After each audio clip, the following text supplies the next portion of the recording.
So friends, ఇప్పుడు నేను ఈ బండి నేర్చుకోవాలనుకుంటున్నాను. ఈ బండి ఎట్ట తోలాలో చెబుతాడు మా బాబాయ్, చూడండి. హాయ్ ఫ్రెండ్స్, ఎప్పటి నుంచే బండి ఎలా తోలని అడుగుతున్నాడు.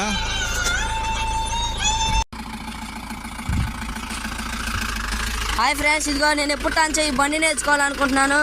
మా బాబాయ్ ఇప్పుడు ఎలా నేర్పుతాడో చెబుతాడు, చూడండి ఫ్రెండ్స్. హాయ్ ఫ్రెండ్స్, చూడండి ఫ్రెండ్స్, మా వాడు ఎప్పటి నుంచో బండి ఎలా తోలని అడుగుతున్నాడు. ఒకసారి బండి ఎలా తోలాలనేది బేసిక్ చెప్తాను, వినండి ఒకసారి. మీకు ఉపయోగపడితే ఉపయోగించుకోండి. ఇదిగో రైట్ చూడు, చెప్పాబా. ఈ రైట్ కాల్ ఉంది కదా, ఈ రైట్ కాల్ దగ్గర ఇది ఎక్సలేటర్, ఇది బ్రేక్. ఈ కాల్ అనేది ఎప్పుడు ఎక్సలేటర్ మీద బ్రేక్ మీద ఆడుతూ ఉండాలి. ఇది క్లచ్, లెఫ్ట్ కాల్ ఉంది కదా, లెఫ్ట్ కాల్ ఎప్పుడు క్లచ్ లో ఉండాలి. క్లచ్ అనమాట, ఇది క్లచ్. ఓకేనా? ఇది ఇలా తొక్కి గేర్ వేసుకోవాలా. ఇలా తొక్కి గేర్ వేసుకుంటే గేర్ పడుతుంది, లేదా గేర్ పడదు అనమాట. ఓకేనా? గేర్ వేసిన తర్వాత దాన్ని చిన్నగా మూవ్ చేసుకుని ఎక్సలేటర్ తొక్కుంటే పోతుంది. ఓకేనా? రెండు కాళ్ళు ఇలా ఎప్పుడు ప్లే చేసుకుంటూ ఉండాలి. ఓకేనా? ఆ తర్వాత ఇగో ఇది స్టీరింగ్. ఇంకా ఇది చూస్తే హ్యాండ్ ఇక్కడే పెట్టుకోవచ్చు, సెంటర్లో కొంతమంది సెంటర్లో పెట్టుకుంటారు, కొంతమంది ఇద్దరిని పెట్టుకుంటారు. మేమైతే ఇద్దరిని పెట్టాము. ఇప్పుడు రెండు పక్కల ఉండేది హ్యాండ్, సెంటర్లో పెట్టుకుంటే ఒకటే వచ్చింది హ్యాండ్, ఎట్లా కొట్టుకోవాలా. ఓకేనా? ఇంకా మీటర్లు ఉన్నాయి కదా, ఈ మీటర్ల గురించి చెప్పాలంటే ఇది కొద్ది స్పీడోమీటర్. ఇది మాత్రం ఇంజిన్ బాయిల్ అవుతుందా లేదని తెలుసుకోవడానికి ఉపయోగపడుద్ది. ఈ రెడ్ మార్క్ వచ్చిందంటే ఇంజిన్ బాయిల్ అయిపోద్ది. ఈ రెడ్ మార్క్ రాకూడదు, ఎప్పుడు సెంటర్లో ఉండాలి. కొద్దిగా అటు ఇటు ఉన్నా పర్లేదు. ఇక్కడికి వస్తే ఇంజిన్ బాయిల్ అయిపోయినట్టే. ఓకేనా? ఇంజిన్ బాయిల్ అయిపోయినట్టే. ఓకేనా? ఆ తర్వాత ఇది ఆర్పిఎం అంటారు, రెవల్యూషన్ పర్ మినిట్. ఇంజిన్ ఎంత రెవల్యూషన్ అవుతుంది పర్ నిమిషానికి అనేది తెలుస్తుంది. ఇది ఎప్పుడు 10కి 12కి ఇలా ఆడాలి, దీని మించి పోకూడదు. ఓకేనా? పోతే మీ ఇంజిన్ దెబ్బతినిద్ది, ఇంజిన్ డ్యామేజ్ అవుద్ది అనమాట.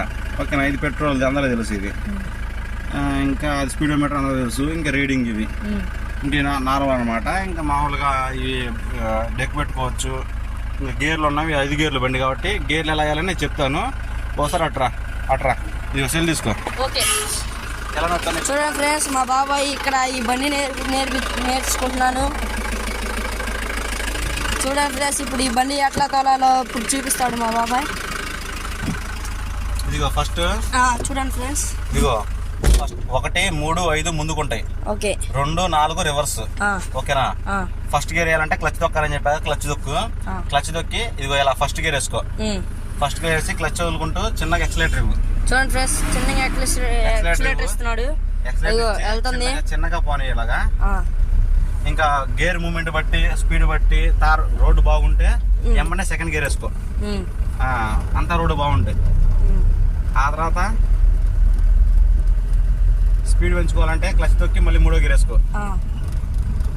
ఎలా అదొక స్పీడోమీటర్ చూపి ఒకసారి. స్పీడోమీటర్ రెవల్యూషన్ పర్ మినిట్ ఎప్పుడైనా సరే 10లోనే ఉండాలి. అందుకని ఎక్కువ పోతుందంటే మీ ఇంజన్ దెబ్బతిన్నట్టే. ఓకేనా? అది 10లోనే ఆడాలా. ఎక్కువ పోతే ఏమంటే గేర్ అని తీయాలా. గేర్ తీస్తే మరి 10లో పడిపోతుంది. ఓకేనా? ఇంతే అనమాట. ఇంకా సో ఫ్రెండ్స్, ఇదిగో ఇక్కడ ఇది ఛార్జింగ్ పెట్టుకోవడానికి ఇచ్చాడు ఆప్షన్.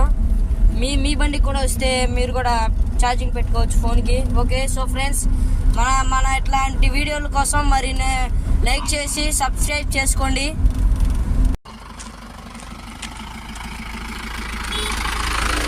బాబాయ్, ఈ బండి ఇందాక చెప్పావు ఎడతోలాలు సేమ్ అన్ని బండ్లు ఎట్లానే ఉంటాయా, వేరేగా ఉంటాయా? అన్ని బండ్లు అంటే car, Tata AC, Leyland, Tata అయితే సేమ్ ఇలాగే ఉంటుంది. టాటా కొంచెం కష్టంగా ఉంటుంది. కొంచెం రేపు ఒకసారి చెప్పి చూపిస్తాలే.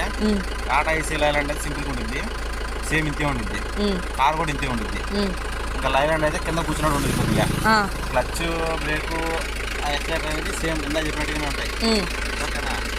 ఇంకా గేర్ బాక్స్ ఒకటి కొంచెం హార్డ్గా, సాఫ్ట్గా కొన్ని ఉంటాయి. గేర్ బాక్స్ ఒకటి చూసుకోవాలా జాగ్రత్తగా. హ్యాండ్ బ్రేక్ ఉంటుంది, ఇక్కడ హ్యాండ్ బ్రేక్ వేసుకోవాలా. ఇంతే ఈ బండి అయితే మాత్రం చూసుకోవాలంటే. సో ఫ్రెండ్స్, ఇదిగో ఈ బండి మాత్రం ఎలాగుంది చూడండి. పెద్ద బండి ఫ్రెండ్స్, అన్నిటికంటే పెద్దది. లైలాండ్ కంటే కొంచెం పెద్దగా. చూడండి ఎలాగుందో,